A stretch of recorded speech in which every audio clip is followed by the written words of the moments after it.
बिस्मिल्लाहिर्रहमानिर्रहीम। अस्सलामुअलैकुम, welcome to my channel Haseena beauty tips. I am doctor Manoor और मेरे चैनल पर आपको बहुत कुछ मिलेगा, like beauty tips, health tips और बहुत सारे वसाइल। मेरे चैनल को सब्सक्राइब करने का तरीका ये है कि आपको यूट्यूब पर आना होगा, यूट्यूब पर सर्च करना होगा हसीना ब्यूटी टिप्स। इस तरह से मेरा चैनल ओपन होगा और साइड में सब्सक्राइब का बटन दिया गया है, वहाँ आपको क्लिक करना होगा।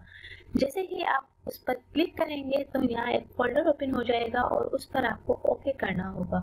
ओके पर क्लिक करेंगे तो यहाँ बेल आइकन्स बना हुआ आएगा और बेल आइकन्स पर क्लिक करेंगे तो एक और फोल्डर ओपन हो जाएगा और उस पर आपको ऑल लिखकर सेव करना होगा। इस तरह से मेरी हर वीडियो का नोटिफिकेशन आपको शुरू में ही मिल जाएगा और मेरी हर न्यू वीडियो आपको देखने को मिल जाएंगी।